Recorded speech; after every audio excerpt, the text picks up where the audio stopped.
jinaysa heerka golaha wasiiradu ay runtii gaareen waxaana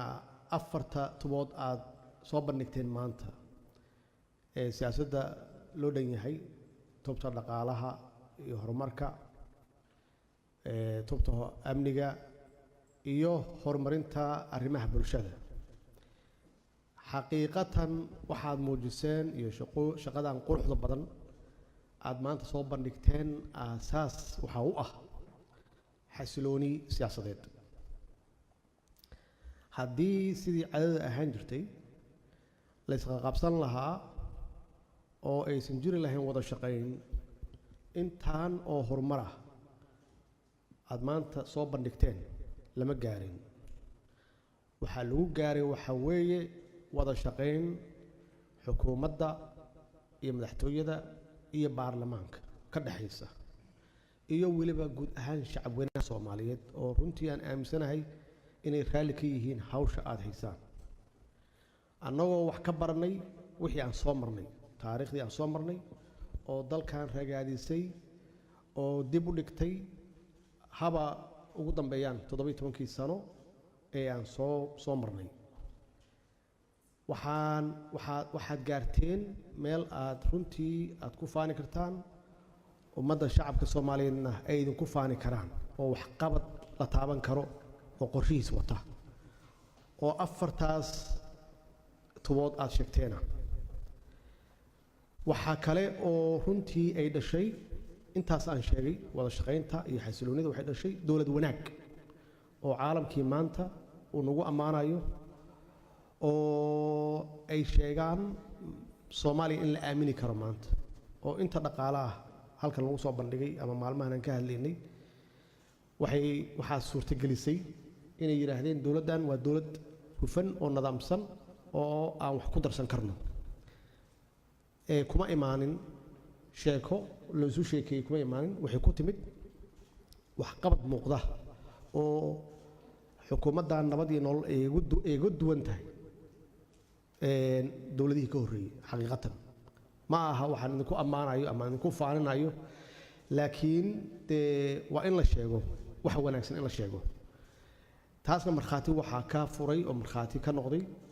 beesha caalamka khaasatan hay-adaha dhaqaalaha ee adduunka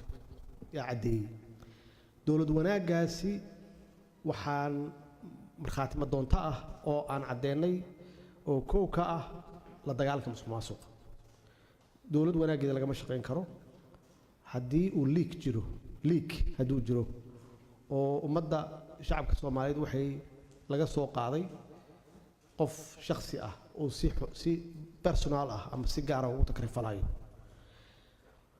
xakameyntaas yaa waxay keentay marka xaqiiqatan dhaqaalihiinu kor u kaco in qof walba uu dareemo isbeddel dhab ah yaa yimid saas darteed dhaqankii hore oo soo jireenka ahaa in la bedelo waxay keentay marka inaad ku guulaysataan oo idinku ammaanaya inaad bixisaan mushaharaadka wax sahal ma aha mushaharaadka bixintiisa maxaa yeelay wax caado ah ma ahayn qof intuu shaqeeyo oo soo dhiido uu gurigiis markuu ku noqdo isagii reerkiisii uusan waxba u haynin uuna sheeganayo inuu dawlad u shaqeeyo oo weliba shacabkii laga aruuray canshuurtii wax lagu macnayo maaha runtii waxaan oran karaa waxa weeye waa big achievement waxa weeye horumar weyn oo la gaaro weyn arrimaha amniga dalka dagaal ku jira muddo dheer 10 sano ah waxaan la dagaalanayna ma aha ciidamo la soo fadhiya ma aha oo conventional ma aha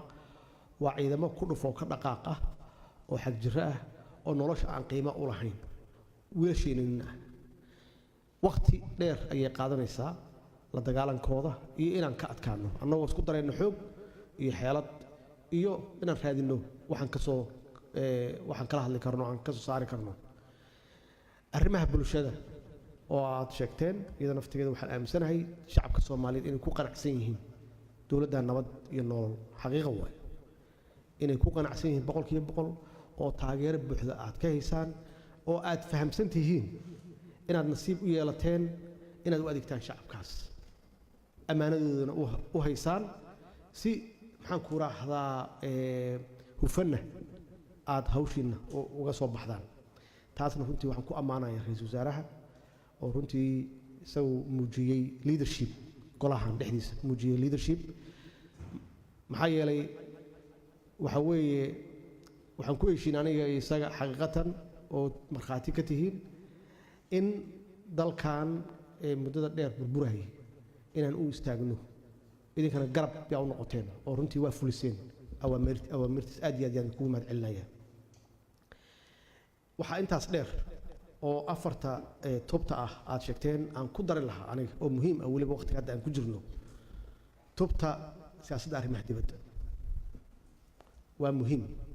in dal walba aan ka leenahay siyaasad cad regionka aan ku noolnahay oo Horn of Africa ah isbeddel weyn yaa ka dhacay sidaan ula jaan qaadi lahayn sida annaga waxaan haysano aan miiska soo saari lahayn sidii aan u raadin karno kuwa kale waxaad la socotaan arrimaha khaliijka iyada naftigeeda oo runtii culays badan waayaha nagu ahayd iyada naftigeeda waxay u baahan tahay siyaasad cad oo maxaan ku raahdaa wasiirka arrimaha dibadda uu hogaaminayo ay maskaxdooda shiilaan ay ka soo saaraan ma aha maanta waxaan qabanayno 5 sano soo socota xaggee joognaa yaa naga maqan dowladahii kale yaan ka raadinaa taageero inkastoo aan ku guulaysanay hadda oo aan aaminsanahay aan idinku ammaanay maanta sharafkii iyo karaamadii ummadda Soomaaliyeed inaan soo celinay oo aynan ahayn rubber stamp dad wixii loo sheego waa yahay yiraahda iyagoona ka fiirin maslaxadooda iyo dantooda ka fiirin annaga maslaxadeena kow noo ah kadibna waxaan fiirinaynaa waxaan wada qabsan karno oo ah mutual respect ixtiraam uu ku jiro laakiin aynan is oran waa burburteen dhulkaa taalaan isii dhiiba annagu Soomaali saas uma samaysanin dadka Soomaalida ah saas uma samaysna haddii dad khalad naga fahmeenna khasbiyan waxay fahmayaan sida hadda aan u shaqeyno oo aysan ahayn wax annagu shakhsi ahaan aan jecelnahay iyo waxaan subaxdii la soo kacno aysan ahayn ay tahay waxa dalkan iyo dadkan danta u ah maxaa yeelay iyaga naftooda danahooda ka shaqaysanayaan markay kuu imaanayaan ay waxay kuu sheeganayaan danahooda marka haddaadan adiga danahaagii annagoo maalayna ummadda Soomaaliyeed aynan danahayna ka hadlin haddee maslaxadda ummadeenna ma hayno maslaxad shakhsi ahna ma aaminsanin qof halkan fadhiyo inuu aan isugu nimid ummadda ay naga sugaysaa inaan maslaxadda guud aan uga shaqeyno ummadda Soomaaliyeed arinta ugu muhiimsan oo hadda laga hadlay oo qaybta ka ah arrimaha bulshada isxilqaan waa arrin aad iyo aad u muhiimsan aad iyo aad muhiim u ah annagu dhaqaale ma hayno dowladaha qaniga ah oo dhaqaalaha haysta oo noo maxaan ku raahdaa garbaxayana ma hayno oo leh dalkan waa burburay hadhow 30 sano 20 sano wixii aad kala heli kartaan ama aad kala faa'iideysan kartaan hala gaar laakiin hadda hala dhiso ma hayno saas darteed annagana isku tushano weeye marka haddaan dhaqaalaha lahayn dadkii waa haynaa man powerkii maxaan sameynaynaa marka ma waxaan sugaynaa ilaa aan dhaqaale helno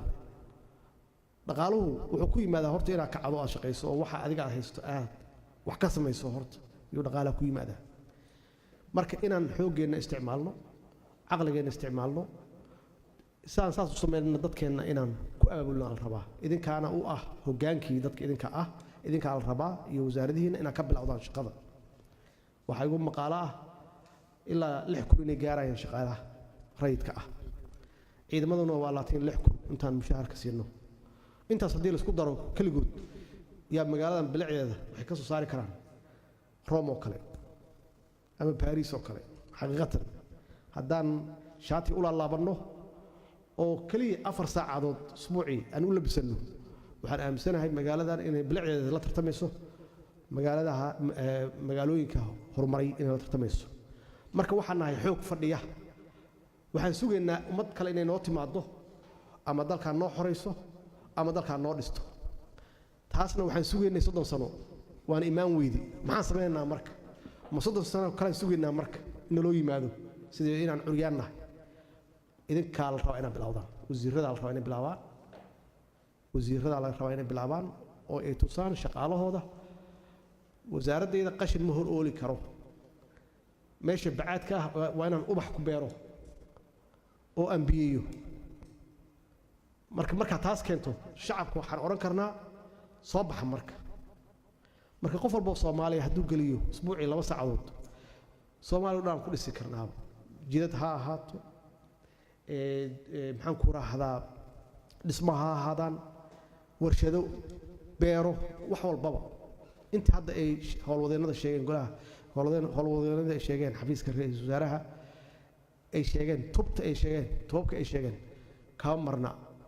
in aan u istaagno kulligeen annagoo midaysan in aan kala shaqeyno oo aan qayb ka noqono implementationka waxaan isma fulinayso waa inay jiraan dad fuliya dadkii fulin lahaana waa annaga meel kale kama raadinayno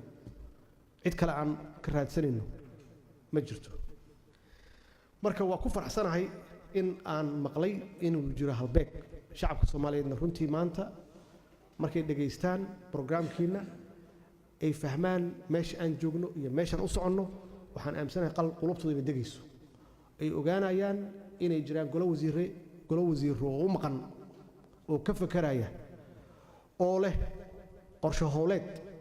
xadadan oo number leh waxaan idinkula talinayaa marka wax walba aad qabanaysaan ummad u soo bandhiga dadku ma ogaan karaan waxa wadaan iyo waxa ka shaqeynaysaan waxay la mid tahay idinkoo jidka tareenka ah dhulka hoostiisa ka dhisaya lama oga meeshuu marayo mugta waxaa laga yaabaa inuu gooyey 100 kilomitir laakiin wax og ma laha waxaa la rabaa marka waxaa qabanaysaan inaad dadka tustaan uu noqdo tareen jidkiisa kor laga dhisayo oo ay dadka la socdaan meesha uu marayo marka aniga iimaydan sheegin hadda halbeegyada 285 inta qabsoontay waa idinka sugaayay hadda haddaan lahayn kulley warbixinteeda waa idinka sugi doonaa qorshe howleedyada aad sheegteen oo 1986 ah iyada nafteeda intaa ka qabateen inkastoo aan ogahay wax badan inaad ka qabateen laakiin inaan shacabka u sheegno oo aan tusno in dawlad u maqan oo u shaqeynaysa inay jirto waxa kale oo aan leeyahay waxaan ka hadalnay arrimaha inclusive politicska maxaan ku raahdaa siyaasadda loo dhan yahay waxaan idinka codsanayaa usbuuca soo socda in aan ansixisaan sharciga doorashooyinka si annaga ay nooga dhammaato xukun ahaan idinkaga dhammaato oo sanadka dhammaadkiisa baarlamaanku ay u ansixiyaan suusan waqti nooga lumin marka iyaga baarlamaanka golaha shacabka aan ku daba joogna marka in si loo qabto 2020 electionka inay baasiyaan ama proof gareeyaan sharcigaas waxaan rabaa xogaa yar inaan warbixin ka siiyo safarkaygii doraad aan ku tagay magaalada marka horta waa magaalo taariikhi ah magaalo aad iyo aad u qurxoon weeye haddii ay hesho dawlad wanaagsanna bilicdeeda iyo quruxdeeda loo isticmaali karo ama laga dhigi karo magaalo dalxiis maxaa yeelay daaraha ku yaalla historic buildingska ku yaalla waa runtii waxaan ku faani karna waay waxaan aamsanahay hawshii ay qabteen awooyaasheen weeye inaan dib u soo cusboonsiino oo aan dib u qurxinno waxyaabaha marka aan ku arkay oo runtii iga yaabiyey oo meel walba oo dee Soomaaliya ka tirsanna ay ka jiri karaan waxa weeye arrintan markaan furnay wasaaradda waxbarashada goodax ayaan dhaweyd oo aan la soo wareegnay iskuullada faraha badan ciyaal yar ah oo aan ku arkay waxay ii sheegeen waa la socdaan inaan iskuulladii la soo wareegnay waxay yidhahdeen goorma annaga iskuullo halkan looga dhisayaa goodax shaqa ku taala marka ciyaalka ilmaha caruurteenna jooga magaalada marka iskool ma dhigtaan nasiib darraa ku dhacday waxay ahaayeen mujtamac korkooda lagu dagaalayay muddo dheer alxamdulilah waxaan geennay ciidamo wanaagsan ciidamo badanna waa geen doonnaa magaaladaas gacanteennay ku jiri doontaa insha allah hadduu ilaah yidhaahdo maxaa yeelay waxaan xasuustaa 2013 yaa magaalada isla xoreeyey 2013 ilaa 2016 February magaalada cid xukuntay ma jirin qayb Amisom baa ka fadhiday qayb SNA yaa ka fadhiday qayb shabaabka ka fadhiday qaybna waxaa ka fadhiyey beelo ciidamo beeleed yaa ka fadhiyey marka isma galayn mujtamaca meesha deganaa marka waxay ku jireen hostage meel ay aadi karaan ma jirin February 2016 yaa waxaa la wareegay magaalada maamulkeedii shabaabka ilaa anagu 2 bilood ka hor aan ka furfurnay macnaheedu waxay tahay dadkaas shacabka dhibaatada haysataa waxay haysataa meel walba shacab Soomaaliyeed joogaan dhibkaasay qabaan waxay sugayaanna waa dawladooda oo idinka ah marka goodax waxaan ku weydiinayaa ama ka codsanayaa usbuucyada soo socda inaad tagto meeshaas in iskuuladii dawladdu lahaan jirtay dib loo soo celiyo isxilqaan la geliyo oo shacabku dhistaan waalidiintu ay dhistaan maxkamadaha wasiir saas oo kale adiga iyo goodax iyo wasiirka amniga Israaca taga meesha soo asaas gareeya maxkamad in meesha laga establish gareeyo laga sameeyo si magaalada nidaamkeedii iyo u shaqeyso booliiska sidaas oo kale weey federal police badan ma joogin inaan geeno federal police niisa naftigeeda nabad sugidii inay tagto oo day xuuraanto waxa meesha jira waxaan hadalkay ku soo gabagabeynayaa ummadda Soomaaliyeed waxay sugaysaa waa idinka nasiibna waxaad u yeelateen inaad noqotaan hoggaankoodii macnaheedu waxay tahay inaan ka soo dhalaalaan la rabaa marka ummadda waxay sugaysaa inaan u shaqeyno si daacad ugu shaqeyno waxa laga soo aruuriyo amaanadooda u ilaalino qof alla qofkii khalad galana aan loo dul qaadan maxaa yeelay haddii annagu aan niri annaga mas'uul ka ah qof alla qofkii ku takrifala awoodiisa marka hadday tahay awood military ama awood security ama awood dhaqaale inaan ka qabanno qof magaca dawladda sheegta ama wata in loo arko wixii annaga aan u taagnayn wax ka duulino ka shaqeeyo ma doonayno mana ogolin marka qof kasta oo dawladda ka tirsan oo khalad gala hal khalada halkaas khalad mid labaad ugu dari mayno insha Allah idinkana shaqaalihiina saas oo kale ugu sheegaysaan inay dhamaatay waqtigii maxaan ku raahdaa aan dan laga lahayn ummadda wax loo hayo dan laga lahayn waa mahadsantihiin walaalayaal insha Allah inta kulliba barnaamijkan ka dhimana waa idin dhageysanaya waa mahadsantahay